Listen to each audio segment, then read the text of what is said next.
Ilan kaya yung mga mistakes ko? Sana konti lang. Ha? Zero? So it means, wala akong kasalanan. Ipa-private ko na lang. Baka sakaling sabihin nilang mayabang ako.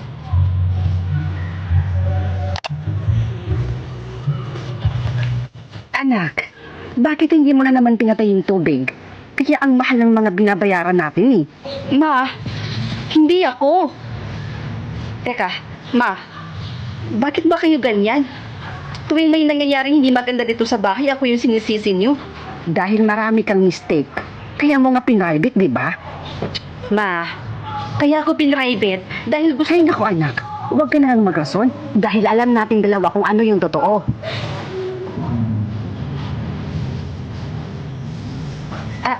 Sir, good morning po. Good morning. Sir, matanong po lang. Dito po ba yung room ko? Depende. Ilan ba yung mga mistakes mo?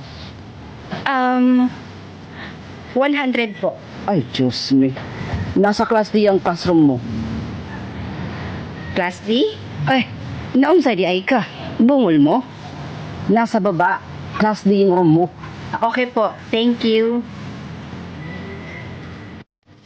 Alam niyo, wala na tao dun sa class A. Isa lang dapat yung nandun. Kung sino yung taong walang mistake. Siya yung makapunta dun sa class A. Alam niyo ba, na bibigyan siya ng something special na, Something special na, no? huwag mo nang alamin. Hindi ka naman class A. Cheska, bakit perfect ka sa exam? Nag-cheat ka, no? Hindi po, sir. Tsaka, sir, hindi ko naman magagawa yun. Ba't ko naman gagawin yun?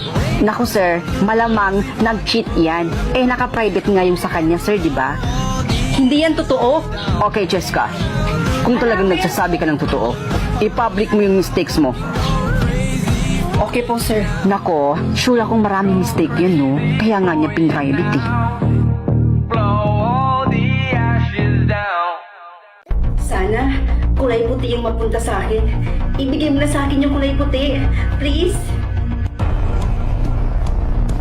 Ha? Kulay red? Ano kaya meron sa kulay red? Ma, papasok na po ako sa school, Ay, Diyos ko. Ma, bakit naman po ganyan yung reaction nyo? Para naman po kayo nakakita ng multo. Higit pa sa multo ang naramdaman ko nung makita kitang ganyan.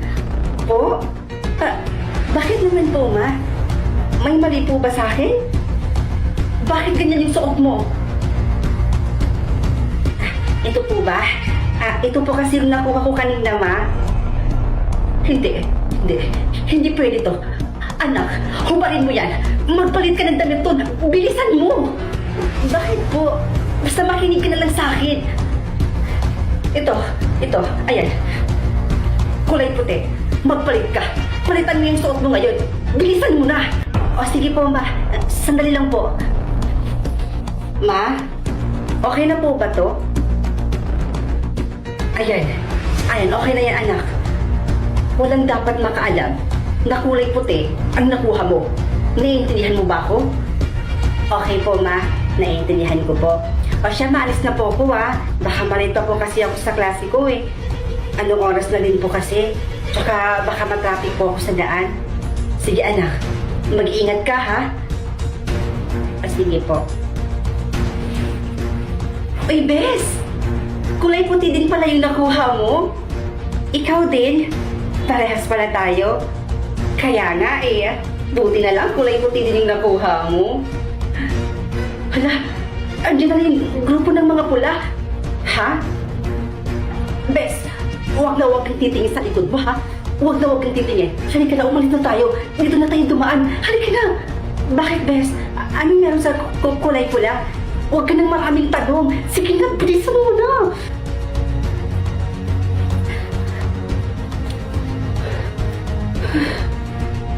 Hindi ko talaga maintindihan kung ano nga ba talaga meron sa kulay pula na yan.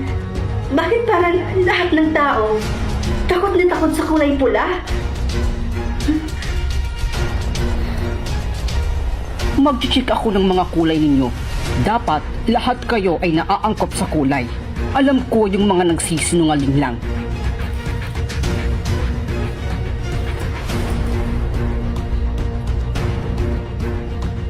O, Bes, saan ka pupunta? Pupunta lang ako ng CR. Sandali lang naman ako eh. Magsi-CR ka ba talaga? Eh, bakit parang lahat ng gamit mo dito dadalhin mo? Ano kasi, Bes? Hindi talaga ako nakakaalis pag hindi ko dala-dala tong bag ko. Ganun ba? Sige na, Bes, ha? Kailangan ko na talaga umalis dito sa mas lalong madaling panahon. Okay? Sige na. Bye-bye na. Hindi ka sa akin makakatakas.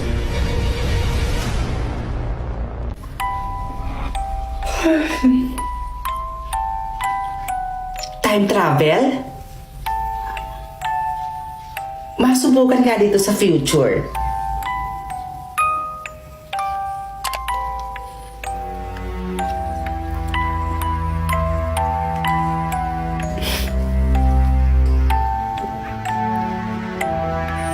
Ano nangyari dito sa bahay? Bakit ang kalat-kalat? Ma? Pa? Bunso? Anika? Nasaan ba kayo? Asan yung tao dito sa bahay?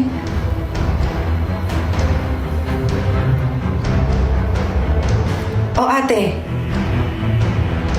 O bunso? Nandito ka lang pala?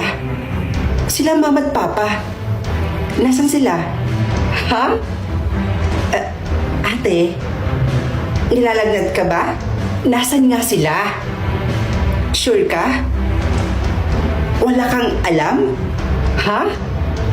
Alam ang alin? Ate, 10 taon na po yung nakakaraan.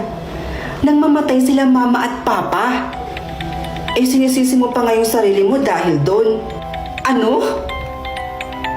Wala na sila mama at papa? Nang dahil sa akin? Hindi mo ba natatandaan, ate? Yung time na inutusan ka ni mama? Pero sabi mo, nag-ML ka? Kasalanan ko? Opo, ate. Kasi yung mismong araw na yon ay uutusan ka sana ni mama para bumili. Pero ang sabi mo, ay naglalaro ka pa ng ML. Kaya ayun, si mama at si papa na lang ang lumabas at bumili. At dahil doon, na-aksidente sila. Alam mo, Bunso, kanina ko pa talaga napapansin eh. Ang kalat-kalat dito sa loob ng bahay at ang gulo-gulo. Hindi ka ba naglilinis dito? Alam mo, ate, para kang ibang tao. Eh, ikaw lang naman yung lahat gumagawa niyan eh. Oh, kasalanan ko na naman? Oo, ate. Eh, paano ba naman? Puro kalabas at puro ka painom. Puro kalakwatsa. Tapos pag uuwi ka dito, magwawala ka. Eh, sinisisi mo kasi yung sarili mo sa pagkamatay nila mama at papa eh. Nakalimutan mo na ba yun? Para kang ibang tao. Anika? Bunso? O ate, saan ka galing? Namili lang po ako ng ulam. Bakit po? Bumili ng ulam? Diyos ko naman, Bunso. Eh, pwede ka naman magluto dito sa loob ng bahay eh. Magastos ka talaga. Ikaw ba talaga yung ate ko? Bakit parang ibang-iba ka ngayon? At para bang wala kang kaalam-alam sa mga nangyayari? Hindi kita gets, Bunso. Ano bang ibig mong sabihin? Di ba sabi mo, ayaw na ayaw mong nagluto tayo dito sa bahay? Eh kasi nga, naaalala mo yung mga luto sa atin ni Mama. Eh kaya nga lagi tayo namimili sa labas eh.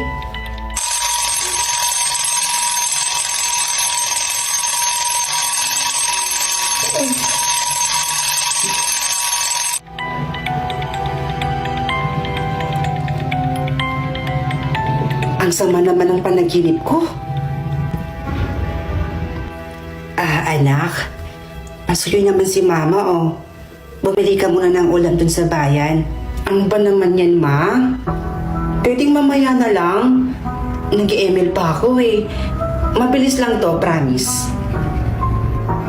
Naku, wag na. Ako na lang. Matagal ka pa matatapos yan sa nilalaro mo eh. Kailangan ko na yon. Pang, tara. Samahan mo muna ako dun sa bayan. Magmotor muna tayo saglit.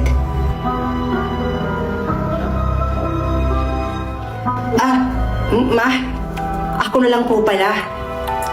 Tapos na po ako maglaro. Kami na lang.